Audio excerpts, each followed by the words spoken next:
नमस्कार विद्यार्थी मित्रांनो, आपल्या सर्वांचं विद्या कोचिंग क्लासेसमध्ये स्वागत आहे. उद्या आपला NMMS याचा पेपर आहे. त्याबद्दल सर्वांना माझ्याकडून हार्दिक शुभेच्छा. उद्या आपल्याला काही प्रश्नांची परीक्षेला जाताना काही गोष्टी लक्षात ठेवायच्या आहेत. त्या तर मी सांगणारच आहे, परंतु पेपर झाल्याच्या नंतर प्रश्नाची संभावित उत्तरे काय राहतील किंवा काय प्रश्नाचे उत्तर राहणार आहेत त्याबद्दल पण मी माहिती देणारच आहे. त्याचप्रमाणे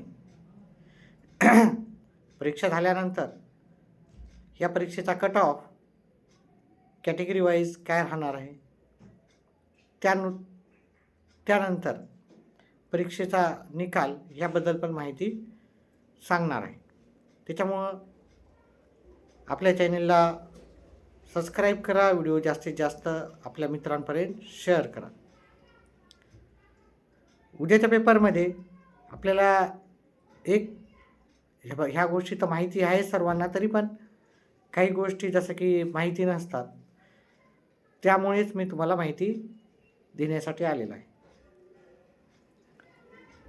पेपरला जाताना आपल्याला माहीत आहे की आपल्याला गोल करावं लागतं. गोल व्यवस्थित पद्धतशीर करायचं आहे OMR शीटमध्ये, आणि त्याच्यासाठी आपल्याला रेनॉल्ड्स पेन ही घ्यायची आहे, जी डार्क आहे, जे की परीक्षेसाठी आपल्याला कोणत्याही स्टेशनरीच्या दुकानात मिळून जाते. त्यांना सांगायचं की आम्हाला परीक्षेसाठी आम्हाला पाहिजे, तर ते तुम्हाला नक्कीच देतील.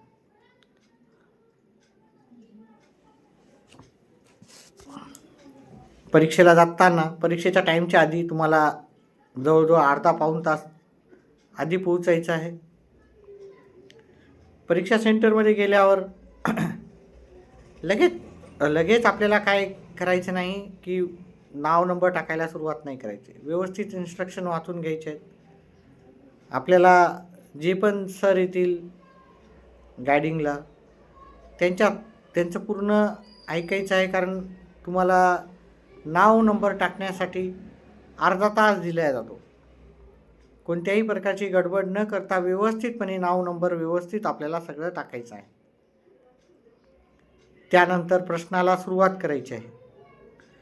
प्रश्नाला सुरुवात करताना आपल्याला लक्षात ठेवायचं आहे की जास्त जर एखादा प्रश्न कठीण जात असेल तर त्याला जास्त वेळ न देता तो प्रश्न जे कठीण जात आहेत त्याला नंतर सॉल्व करायचं आहे. त्याच्यामध्ये नाहीतर बऱ्याच वेळेस असं होतं की आपण एखादा प्रश्न अवघड आहे आणि तो प्रश्न आपण भरपूर विचार करत राहतो आणि त्याच्यामध्ये आपला भरपूरसा वेळ वाया जाण्याची शक्यता राहते.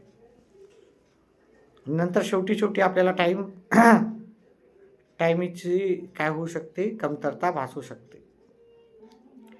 गणिताचा एखादा प्रश्न करायचा असेल तर तुम्हाला जे प्रश्न आधी येतात तेच करायचे, आणि नंतर आपण जेव्हा सॉल्व करू तेव्हा आपल्याला गणिताचे पुन्हा जे अवघड प्रश्न आहेत, स्पेशली गणिताचं, त्याला 2 वेळेस वाचा. कधी एक वेळेस आपण व्यवस्थित वाचलं नसल्यामुळं त्याचं उत्तर येत नाही. त्यामुळे 2 वेळेस वाचा, व्यवस्थित वाचा. बाकी प्रश्नाचे उत्तर तर वेळेच्या आतच होतात. फक्त गणिताचा असा भाग आहे की तो जास्त वेळ घेतो. पेपर झाल्यानंतर मी तुम्हाला प्रत्येक प्रश्नाचं सविस्तर उत्तर सांगणारच आहे. आणि ही गोष्ट लक्षात ठेवावी की आपल्याला जर अवघड जात असेल पेपर तर आपल्याला तिथं खचून न जाता, कारण आपला पेपर जो आपल्याला आहे तो बाकी सर्वांना आहे, आणि आपल्याला एक रँकिंगमध्ये यायचं राहते डिस्ट्रिक्टमध्ये. पहिला, दुसरा, चौथा नंबर नाही आला तरी चालते. 550मध्ये 100मध्ये आपल्या जिल्ह्यामध्ये आपला नंबर यायला हवा. म्हणजे आपल्याला अवघड झाला म्हणजे बाकीच्यांना पण अवघड जाणार याची खबरदारी घ्यायची, किंवा आपल्याला सोपा गेला म्हणून बाकीच्यांना पण सोपा जाणारच आहे. बरेचसे मुलं अवघड चालला म्हणून तिथंच काय करतात, खचून जातात आणि पेपर मग तेवढा व्यवस्थित सॉल्व करत नाही. हे आजपर्यंतचा अनुभव आहे. पण ही गोष्ट लक्षात ठेवा की तुम्हाला जसा पेपर अवघड चालला तो बाकीच्यांना जाईल. जर पेपर अवघड आला तर नक्कीच कट ऑफ कमी राहते. आणि पेपर झाल्यानंतर बरेचसे मुलं किंवा रिझल्ट आल्यावर वाटतं की 2-4 मार्कांना आपल्याला काय झालेलं आहे की स्कॉलरशिप नाही भेटलेली आहे. स्कॉलरशिप ही प्रचंड मोठी आहे, गरीब विद्यार्थ्यांसाठी आहे.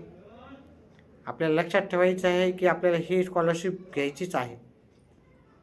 त्या अनुषंगानं पूर्ण जेवढा पण वेळ आहे आपला पेपरचा, तेवढा कुठेही खचून न जाता अगदी शांतपणे हे पूर्ण पेपर सोडवायचं आहे. पेपरचं प्रश्नाचं टायमिंग पण आपल्याला लक्षात ठेवायचं आहे, किती वेळात किती प्रश्न व्हायला पाहिजे.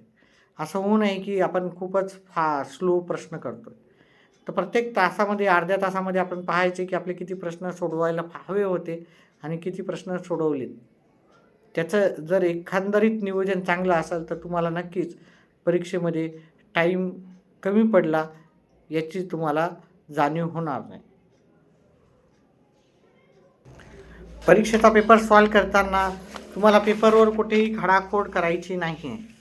ठीक आहे, इथे कुठेही कोणत्याही प्रकारची मार्किंग किंवा खूण करायची नाही आहे. जे पण आहे तुम्हाला पेपरच्या शेवटच्या पानावर तुम्हाला वर्किंग करायची आहे.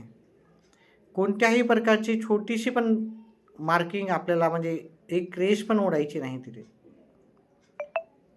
पेन्सिलनं आपल्याला गोल करायची नाही, पेनीनंच करायची, बॉल पेनीनंच.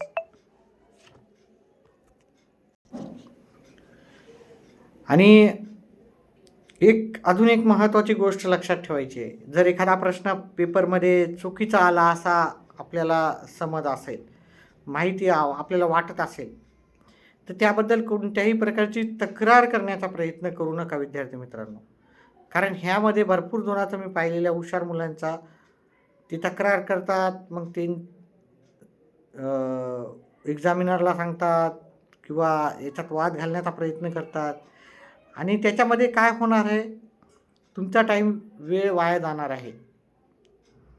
तर प्रश्न चुकीचा असेल तर आणि लक्षात ठेवायचं, प्रश्न चुकीचा जर तुम्हाला वाटत असेल तरी पण एखाद्या तरी ऑप्शनला आपल्याला गोल करायचा आहे. जर प्रश्न सॉल्व नाही केला असेल तर तुम्हाला त्याचे मार्क भेटत नाही. प्रश्न चुकीचा झाला असेल किंवा रद्द झाला असेल तर नक्कीच जर तुम्ही गोल केला असेल तर त्याचे मार्क भेटत असतात आपल्याला. तर त्यामुळे आपण किंवा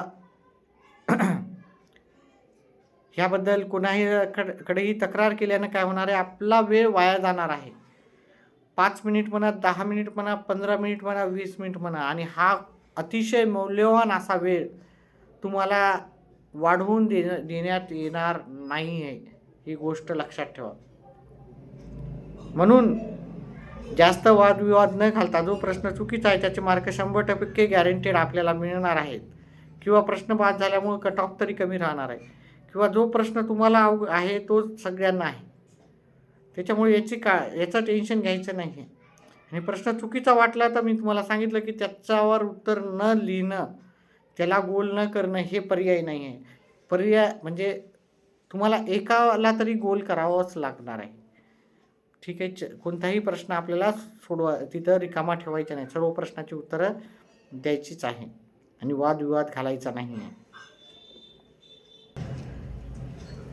प्रश्नपत्रिका जेव्हा तुम्हाला भेटते ही गोष्ट लक्षात ठेवा की प्रश्नपत्रिकेमध्ये तुम्हाला जर प्रिंटिंग व्यवस्थित नसेल, पहिले सर्वच्या सर्व पानं चेक करून घ्यायचे. पेपर जेव्हा प्रश्नपत्रिका भेटते, OMR शीटच्या नंतर जेव्हा खरी प्रश्नपत्रिका भेटते तेव्हा एक सर्व प्रश्न थ्रू जायचं आहे. सर्व प्रश्न आपल्याला दिसतात का व्यवस्थित, कुठं व्यवस्थित प्रिंट नाही का हे खबरदारी करून घ्यायचे. आणि जर असं आढळल्यास की तुमचं प्रिंट बरोबर नाही आहे तर तेव्हाच लगेच तुमच्या जे पर्यवेक्षक आहेत त्यांना हे सांगायचं आहे. किंवा जर तुमचं इंग्लिश चांगलं असेल तर ते इंग्लिशच्या भागात पण पाहायचा तो प्रश्न की तो व्यवस्थित तिथं प्रिंट केलेला आहे का. मराठीमध्ये नाही समजला तर इंग्लिशमध्ये आपल्याला समजत असेल तर पाहायचं आहे. नसल्यास आपण ही बाब आपल्या पर्यवेक्षकास निर्देशनास आणून द्यायचे. म्हणजे गायडिंगला जे पण सर येतील त्यांच्या निर्देशनास आणून द्यायचे आहे. अगदी गेल्या आपण म्हणजे पेपर भेटल्या आपल्याला पेपर भेटले की सर्व प्रश्न पाहायचे आहेत. जास्त काही सूचना देणार नाही. बाकीच्या सूचना आपल्या सर्वांना माहीतच असतात. हॉल तिकीट वगैरे व्यवस्थित घेऊन जायचं आहे. आधार कार्ड वगैरे राहू द्या आपल्याजवळ. काही वेळेस लागतं, काही वेळेस नाही लागत. संभ्रम असा निर्माण होतो का बऱ्याच वेळेस. त्याच्यामुळे आधार कार्ड सोबत राहू द्या. आधार कार्डाची एक झेरॉक्स चांगलं. आणि उद्याच्या पेपरला तुम्हाला भरघोस असे मार्क भेटावं ही माझी मनापासून इच्छा आहे. जे अभ्यासू विद्यार्थी असतील त्यांचं नक्कीच ह्या परीक्षेमध्ये तुम्हाला चांगले मार्क भेटणार आहेत. आणि तुम्हाला ही स्कॉलरशिप परीक्षा ही नक्कीच तुम्ही उत्तीर्ण होऊन तुम्हाला ही स्कॉलरशिप मिळणार आहे, अशी मी प्रार्थना करतो.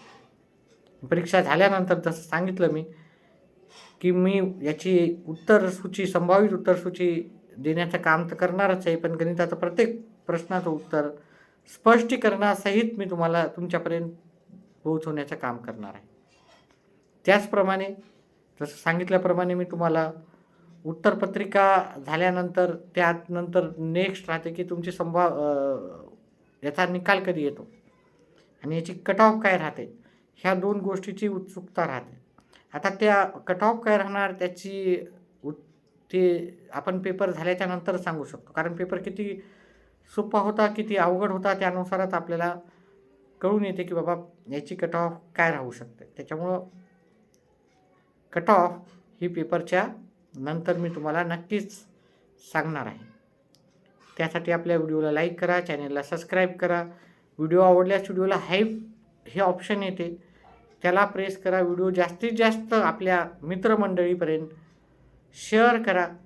कारण तुम्हाला प्रश्नाची उत्तरे, त्याच्यानंतर तुमची कट ऑफ आणि निकालाची संभावित तारीख ह्याबद्दल मी नक्कीच माहिती तुम्हाला पेपरच्या नंतर सांगणार आहे. सध्याच्याला एवढंच. व्हिडिओ पाहिल्याबद्दल धन्यवाद. व्हिडिओ जास्तीत जास्त विद्यार्थ्यांपर्यंत शेअर करा. धन्यवाद.